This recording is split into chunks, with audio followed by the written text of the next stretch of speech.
چے میں ہے لگانے سے چھ، جیم میں ہے لگانے سے جھے، ٹے میں ہے لگانے سے ٹھے، ڈال میں ہے لگانے سے ڈھے۔ تو آپ لوگ یہاں سے دیکھ سکتے ہیں کہ ہندی حروف یہ سب ہے۔ آگے دیکھیے،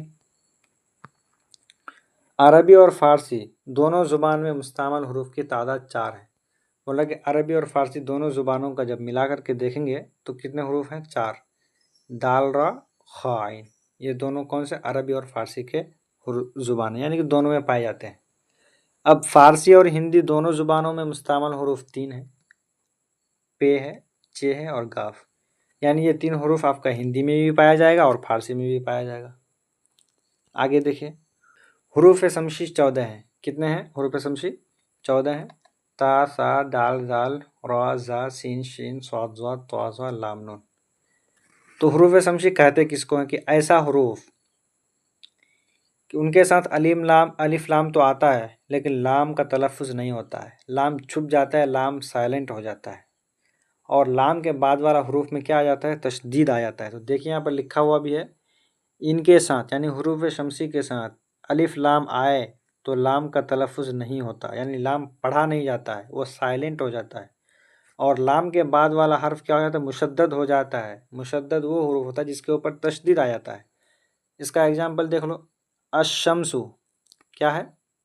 الشمسو، تو الشمسو میں الف لام شین ہے تو لام سائلنٹ ہو گیا اور شین کے اوپر تشدید آئے گا۔ یہاں پر بھی دیکھو، الناس ہے تو الف لام نون ہے لیکن لام سائلنٹ ہو گیا اور نون کے اوپر تشدید آ گیا۔ یہاں پر بھی الرحیم ہے تو لام سائلنٹ، را پر تشدید۔ تو اس طریقے سے حروف شمسی ہے آپ کا۔ آگے دیکھیں حروف قمری۔ حروف قمری بھی کتنے ہیں؟ 14 ہیں۔ الف، با، جیم، ہا، خا، عین، غین، فا، قاف، کاف، میم، واو، ہا، یا۔ اب حروف قمری میں الٹا ہے کہ ان کے ساتھ ال تو آتے ہیں، یعنی الف لام تو آتے ہیں لیکن لام کا تلفظ یہاں پر ہوتا ہے۔ الف لام آتے بھی اور لام کا تلفظ ہوتا بھی ہے۔ جیسے دیکھو یہاں پر ہے والقمر، یہاں پر والقمر کیا ہے؟ والقمر، والقمر میں واو الف لام ہے تو واو جوڑ دیے ہیں تو الف نہیں پڑھا جاتا، لیکن اگر ہم القمر بولیں گے، القمر، تو یہاں پر الف پڑھا تو جاتا ہے لیکن لام بھی پڑھا جاتا ہے، جبکہ وہاں پر حروف شمسی میں لام پڑھا نہیں جاتا تھا، یہاں پر پڑھا جاتا ہے۔ یہاں پر بالغرض لکھا ہوا ہے، اگر الغرض بھی لکھا ہوا رہتا، الغرض بھی لکھا ہوا رہتا تو بھی وہی ہوتا کہ لام پڑھا جاتا ہے۔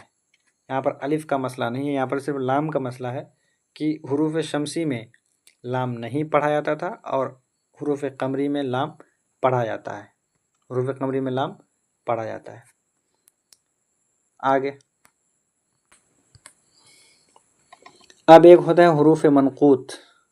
حروف منقوط ایسے حروف کو کہتے ہیں جس پر نقطہ ہوتا ہے۔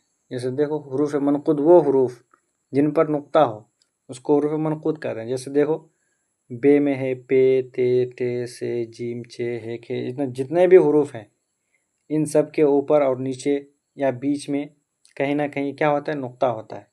تو ایسے ہی حروف کو کیا کہیں گے؟ حروف منقوط کہیں گے، حروف منقوط کہیں گے۔ اور جن میں نقطہ نہیں ہوتا ہے تو ان کو کیا کہیں گے؟ حروف غیر منقوط۔ کیا کہیں گے؟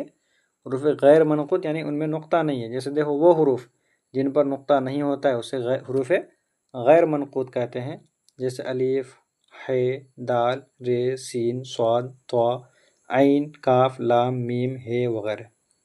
یہ سب حروف غیر منقوط ہے کیونکہ اس میں نقطہ نہیں پایا جاتا ہے۔ اگلا دیکھیے حروف موحدہ۔ حروف موحدہ وہ حروف جن پر صرف ایک نقطہ ہوتا ہے، جیسے بے، جیم، کھے، زال، ضاد، غین، فے، نون، یا۔ ان سب میں کیا ہوتا ہے؟ صرف ایک نقطہ ہوتا ہے، تو اس لیے اس کو کیا کہیں گے؟ حروف موحدہ کہیں گے، یعنی اس میں صرف ایک نقطہ پایا جاتا ہے۔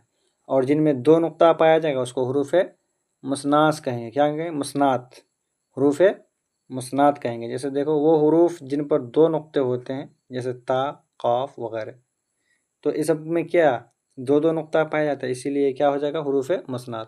اگلا حروف مثلثہ۔ حروف مثلثہ وہ حروف ہوتے ہیں جن میں 3 نقطے ہوتے ہیں۔ کیا ہوتے ہیں؟ جن میں 3 نقطہ ہوتا ہے اس کو حروف مثلثہ کہتے ہیں، جیسے سا میں ہے، پا میں ہے، ٹا میں ہے، ٹا تو نہیں ہے، شین میں ہے۔ ان سب میں 3 نقطہ پایا جاتا ہے اس لیے اس کو کیا کہیں گے؟ حروف مثلثہ۔ اب ہوتا ہے حروف فوقانی۔ حروف فوقانی اس حروف کو کہتے ہیں جس کے اوپر میں نقطہ ہوتا ہے. کیا ہوتا ہے؟ جس کے اوپر میں نقطہ ہوتا ہے اس کو حروف فوقانی کہتے ہیں. اس کا مثال کیا ہے؟ دیکھو، سا ہے، زال ہے، غین ہے، زوا ہے، زواد ہے، نون بھی ہو جائے گا، وہ بھی اس کے حروف اوپر ہوتا ہے. قاف بھی ہو جائے گا، اس کے اوپر بھی حروف ہوتا ہے. تو یہ سب کو حروف فوقانی کہیں گے. حروف تحتانی، حروف تحتانی ان حروف کو کہیں گے. حروف تحتانی وہ حروف جن کے نیچے نقطہ ہوتا ہے. جن حروف کے نیچے میں نقطہ رہے گا اس کو کیا کہیں گے؟ حروف تحتانی کہیں گے. جیسے دیکھو، با میں ہے، یا میں، پا وغیرہ، یہ سب کے نیچے میں نقطہ ہے تو یہ سب کیا ہو جائے گا؟ حروف تحتانی. اب ایک ہے حروف علت. حروف علت وہ حروف ہیں جو تلفظ میں تقریباً ہر حرف کے اندر آتے ہیں اور آواز بنانے میں مدد دیتے ہیں. یعنی کہنے کا مطلب یہ ہے کہ اگر آپ الف بولو گے تو اس میں بھی الف آ رہا ہے. اور حروف علت 3 ہیں. کیا ہے؟ الف، واو اور یا. یعنی جس طریقے سے انگلش میں وویلس ہوتے ہیں اسی طریقے سے اردو میں حروف علت ہوتے ہیں. جیسے دیکھو، آپ الف بولو گے تو الف میں خود الف آ رہا ہے. اگر آپ با بولو گے تو با میں بھی الف آ رہا ہے. تا بولو گے تو تا میں بھی الف آ رہا ہے. اگر آپ واو بولو گے، واو، تو اس میں الف آ رہا ہے اور لاسٹ میں واو بھی آ رہا ہے. تو ہر حرف میں حروف علت آتا ہی آتا ہے. اس کے ساؤنڈ میں آتا ہے، یعنی جب آپ آواز نکالو گے تو اس میں آپ کا کہیں نہ کہیں وہ حروف علت شامل ہو ہی جاتا ہے. تو اس طریقے سے ہمارا حروف کا بیان ختم ہوتا ہے. کیسا لگا آپ لوگوں کو یہ ویڈیو؟ آپ لوگ کمنٹ میں ضرور بتائیں. اگر ویڈیو اچھی لگی ہے تو آپ لوگ لائک کیجئے، شیئر کیجئے دوستوں میں، اور سبسکرائب کرنا بالکل نہ بھولیں. تو ملتے ہیں اگلے ویڈیو میں نئے چیپٹر اور نئے ٹاپک کے ساتھ. تب تک کے لیے خدا حافظ.